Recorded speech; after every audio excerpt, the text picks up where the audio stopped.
नमस्कार। डॉक्टर यशवंत सिंह परमार एक संपूर्ण व्यक्तित्व और राजनीति के चाणक्य। 4 अगस्त 2020 को डॉक्टर परमार की 114वीं जयंती हिमाचल प्रदेश में मनाई जा रही है। इस महान आत्मा के विषय में हर हिमाचली को जानना बहुत आवश्यक है, क्योंकि हिमाचल और हिमाचल के लोग जो भी आज हैं, उसके पीछे डॉक्टर परमार साहब का बहुत बड़ा हाथ है। हिमाचल के निर्माण का श्रेय इनको जाता है और इन्होंने जितनी मेहनत और जितना संघर्ष किया है अपने जीवन में, वो अपने लिए नहीं, हिमाचल वासियों के लिए किया, ताकि हिमाचल के हर लोग गौरव से जी सकें। यदि इन्होंने हिमाचल निर्माण का प्रयास ना किया होता तो शायद आज हिमाचल प्रदेश का यह स्वरूप नहीं होता। खैर, एक हिमाचली होने के नाते मैं उनको पहले तो नमन करता हूं कि जो कुछ भी आज हिमाचल है वो डॉक्टर परमार की वजह से है। सिरमौर जिला की पच्छाद तहसील के चनाला गांव में श्री शिवानंद रमोल जी के घर में 4 अगस्त 1906 को डॉक्टर यशवंत सिंह परमार का जन्म हुआ। नाहन स्कूल से इन्होंने 10वीं की परीक्षा पास की और लाहौर से इन्होंने स्नातक की उपाधि प्राप्त की और लखनऊ यूनिवर्सिटी से इन्होंने LLB और PhD समाजशास्त्र की। 1930 से लेकर 1941 तक डॉक्टर यशवंत सिंह परमार रियासत सिरमौर में बतौर न्यायाधीश रहे। विभिन्न पदों पर, पहले सब जज रहे, फिर मजिस्ट्रेट बने, उसके बाद सत्र न्यायाधीश तक इन्होंने कार्य किया। लेकिन रजवाड़ी शाही के चलते चुगलखोरों का शिकार हो गए और एक निर्णय जो इन्होंने लिया, उसके आधार पर इन्हें इस्तीफा देना पड़ा अपने न्यायाधीश पद से, क्योंकि ये इतने ईमानदार और निष्पक्ष थे कि किसी भी दबाव को ये सहन नहीं करते थे और ना ही इन्हें दबाया जा सकता था। इसलिए इन्होंने उस पद से इस्तीफा दिया। तब तक हिमाचल प्रदेश के निर्माण के लिए, हिमाचल प्रदेश की आजादी के संघर्ष के लिए प्रजामंडल का निर्माण भी हो चुका था। लेकिन इन्हें प्रजामंडल में पहले सदस्य बनाया गया और उसके बाद इन्हें प्रजामंडल का अध्यक्ष भी बनाया गया। इन्होंने सुगेत क्रांति में भी बढ़ चढ़ करके भाग लिया और सभी राजाओं को जो राज करते थे हिमाचल में, उन्हें हर तरीके से अपनी राजनीतिक सूझबूझ से, अपनी कूटनीतिक सूझबूझ से उन्हें विवश किया कि वो अपने राज्य को स्वतंत्र भारत में मिला दें और ताकि हम एक नया राज्य स्थापित कर सके। उसके चलते 1948 में सोलन में शिमला स्टेटस यूनियन की एक बैठक हुई, जिसमें यह निर्णय लिया गया कि हिमाचल प्रदेश का निर्माण किया जाएगा। जनवरी 1948 में ही शिमला गंज बाजार में एक सम्मेलन हुआ, जिसमें डॉक्टर यशवंत सिंह परमार ने अपनी भूमिका, बहुत ही महत्वपूर्ण भूमिका निभाई और उन्होंने वहां ये स्पष्ट रूप से कहा कि राज्य के निर्माण के लिए जो शक्तियां हैं वो जनता और राज्य को सौंपनी चाहिए, जो कि इस चीज को भी सार्थक करता था कि सर इब्राहिम लिंकन का जो प्रशासनिक मॉडल था, government of the people, by the people, for the people, जिस मॉडल पर आज हमारा देश भारत जो है वो प्रशासन करता है, वही मॉडल इन्होंने भी अपनाया। और 1948 में ही तत्कालिक गृह मंत्री महामना पटेल जी से दिल्ली में इन क्रांतिकारियों ने, प्रजामंडल के सदस्यों ने मुलाकात की और सारी विषय जो था हिमाचल प्रदेश का वस्तुस्थिति से उनको अवगत करवाया और 30 रियासतों को मिलाकर 15 अप्रैल 1948 को हिमाचल अस्तित्व में आया। उस वक्त चीफ कमिश्नरी काउंसिल बनाई गई 1948 से जो 1952 तक रही। उसमें ये सदस्य सचिव थे। 1952 में आम चुनाव हुए जो कांग्रेस उसमें विजयी हुई, Indian national Congress, doctor Yashwant Singh Parmar 1948 से 1963 तक हिमाचल प्रदेश कांग्रेस कमेटी के अध्यक्ष रहे और पहले मुख्यमंत्री बनने का सौभाग्य इन्हें ही प्राप्त होना था, वो उसमें तो कोई दो राय नहीं थी। 1956 तक, अक्टूबर 1956 तक ये हिमाचल प्रदेश के पहले मुख्यमंत्री के रूप में रहे। उसके बाद टेरिटोरियल काउंसिल बनाई गई, उससे डॉक्टर यशवंत सिंह परमार थोड़े दूर रहे और ये संसद चले गए।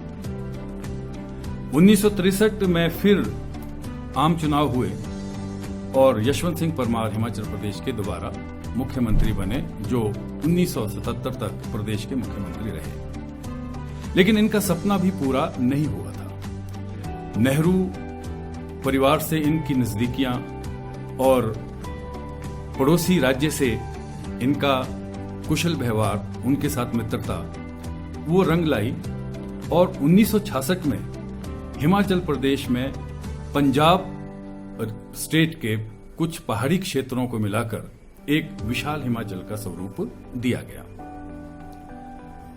केंद्र में प्रधानमंत्री श्रीमती इंदिरा गांधी थी, जिनका पहाड़ी राज्यों के प्रति बहुत ही स्नेह था।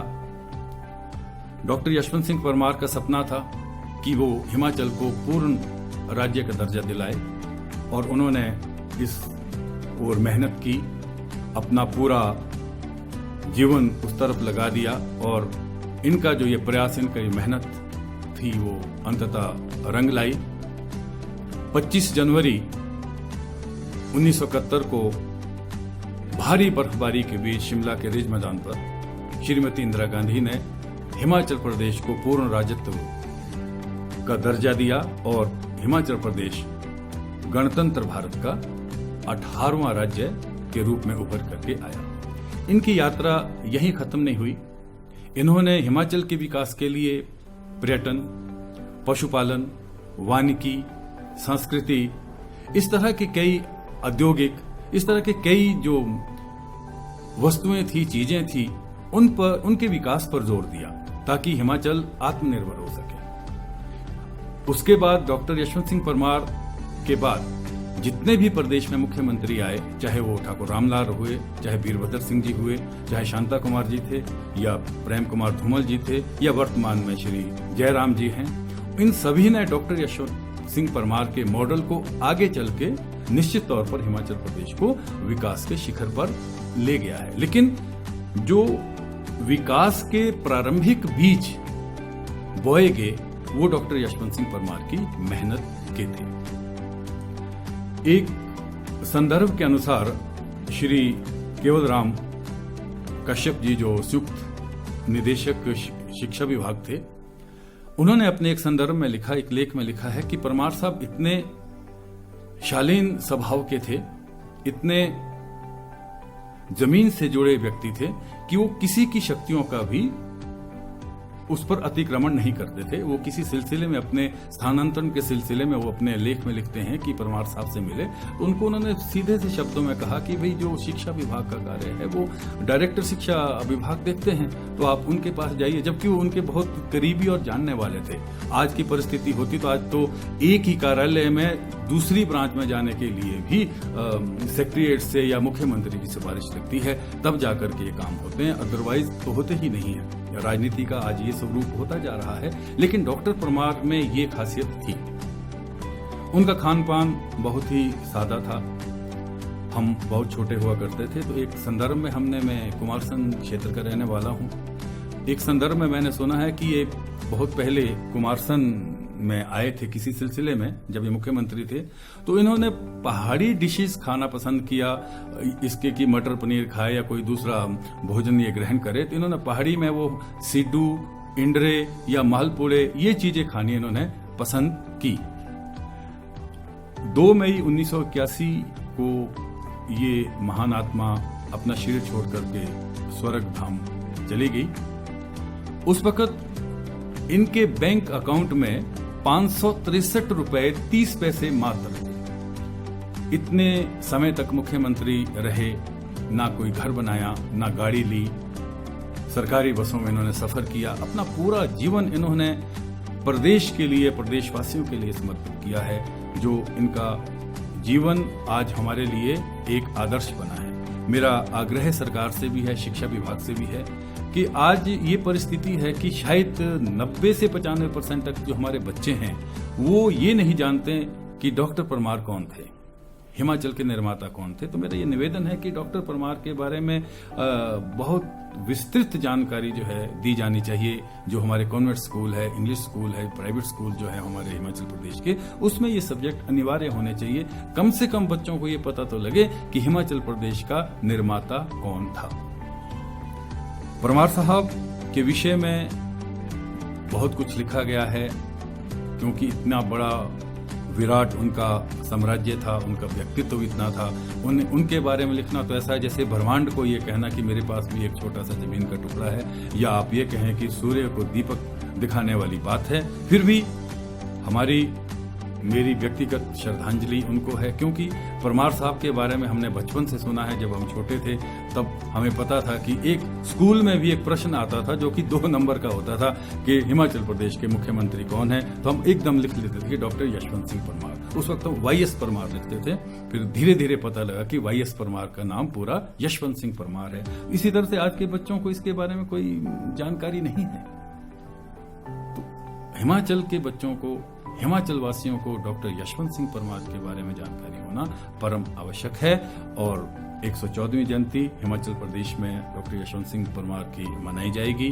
तो उस जयंती के इस शुभ अवसर पर डॉक्टर यशवंत सिंह परमार को मैं अपनी श्रद्धांजलि अर्पित करता हूँ, नमन करता हूँ कि हम सौभाग्यशाली है कि हमारे प्रदेश में इस तरह का एक महान व्यक्तित्व ने जन्म लिया, जिसकी वजह से आज हम हिमाचली कहलाने के काबिल, और पूरे देश में हिमाचल जो एक आत्मनिर्भर राज्य है, ये हमारा परम सौभाग्य है।